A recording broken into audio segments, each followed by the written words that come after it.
బాధ్యత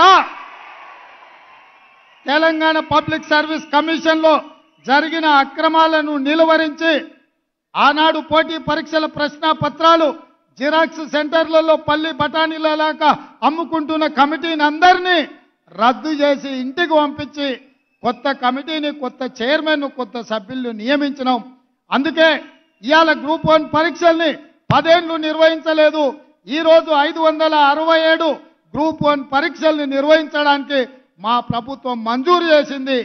ఈ 10 ఏళ్లు నియామకాలు చేపట్టకపోవడం వల్ల వయసు మీరి ఊరికి పోలేక ఉన్న నిరుద్యోగ యువకులకు 44 సంవత్సరాల నుంచి 46 సంవత్సరాలకు వయసు పొడిగించి ఎవరికి నష్టం జరగొద్దన్న ఆలోచనతోటి అందరికి అవకాశం కల్పించినాం.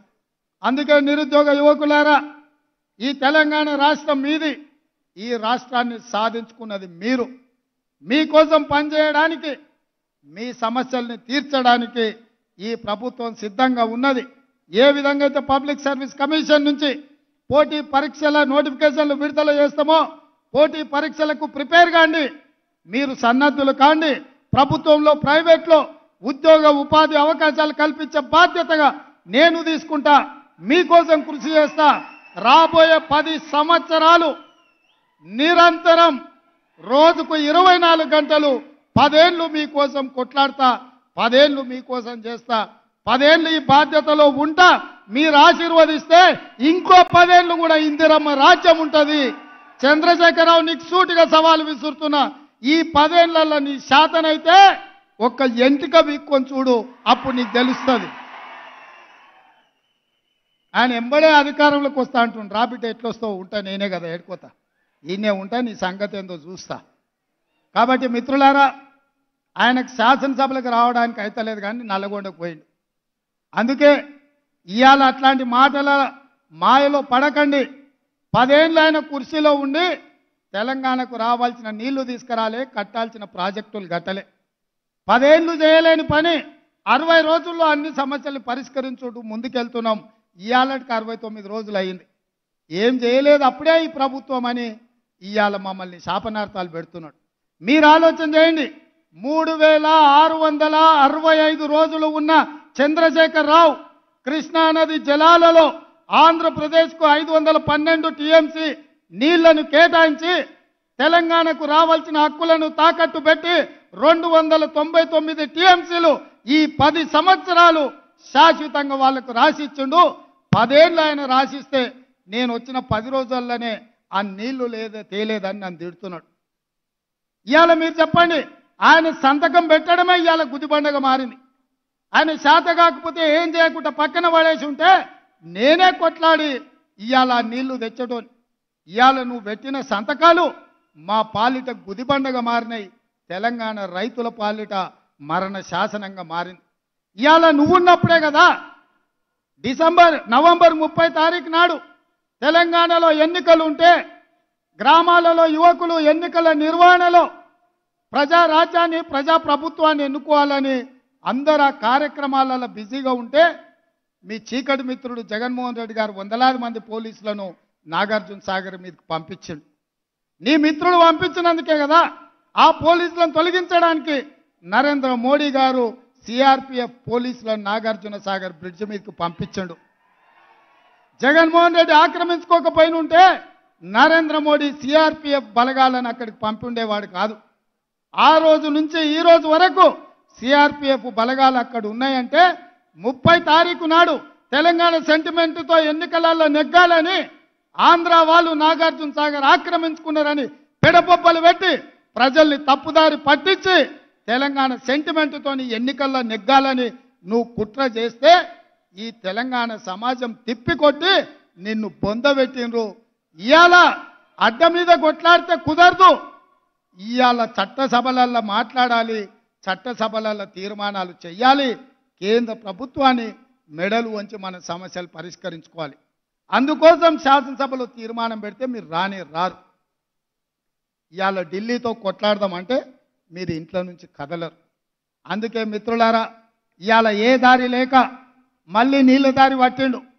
ఎందుకంటే ఏ సెంటిమెంట్ ఆయన దగ్గర లేదు, పరిపాలనలో ఆయన చేసింది ఏమీ లేదు.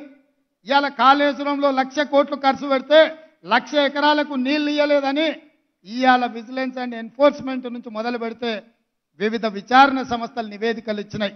ఆ అవినీతి కుంభకోణం బయటపడుతుందని, అది మేడిగడ్డ కాదు మేడిపండు, దాని పొట్ట విసుకుతే మొత్తం పురుగులున్నాయన్న సంగతి బయటపడుతుందని దాన్ని కప్పిపుచ్చడానికి ఇవాళ కృష్ణానది జలాలను అడ్డం పెట్టుకొని నల్లగొండల సభ అంటున్నాడు. నల్లగొండ చైతన్యవంతమైన జిల్లా, అందుకే అక్కడ యువకులు తిరగబడ్డారు, కోడిగుడ్లు టమాటాలు తీసుకొని కొట్టిండ్రు. మన పోలీసులు ఉండబట్టే ఆయన ఈపులు చింతపండు కాలేదు, లేకపోతే నల్గొండ యువకులు చింతపండు చేసి పంపించేటోళ్ళు. అందుకే మిత్రులారా, ఈరోజు మీరందరూ మా కుటుంబ సభ్యులు, మీ సంతోషంలో మా మంత్రివర్గం అంతా మేము భాగస్వాములు కావాలని, మీ అందరికీ ఉజ్వల భవిష్యత్తు ఉండాలని ఈ వేదిక మీద నుంచి నేను మిమ్మల్ని కోరేది ఒక్కటే. పంజాబ్ రాష్ట్రాన్ని మీరు చూసినారు, ఇవాళ అక్కడ నిర్వీర్యం అయిపోయింది యువత. అక్కడ గంజాయి డ్రగ్స్తో రాష్ట్రాన్ని నిర్వీర్యం చేసినారు. ఇవాళ తెలంగాణను కబలించడానికి గంజాయి డ్రగ్స్ మూటాలు నలుమూలలో తిరుగుతున్నాయి. ఎన్ని పట్టుకున్నా, ఎంత ప్రయత్నం చేసినా ఇంకా వాళ్ళు ఆ దిశగానే ప్రయత్నం చేస్తూనే ఉన్నారు. హుక్కా సెంటర్ల పేరు మీద పిల్లలను చిన్న చిన్న పాఠశాలలలో ఉండే యువకులను వీటికి బానిసలుగా తయారు చేసే ముఠాలు తిరుగుతున్నాయి. వాటిని ఎదుర్కోవడానికి టీఎస్ న్యాబ్ నార్కోటిక్స్ డిపార్ట్మెంటును బలోపేతం చేసినాం. కోట్ల రూపాయలు వాళ్ళకు నిధులు ఇచ్చినాం, అధికారులను ఇచ్చినాం.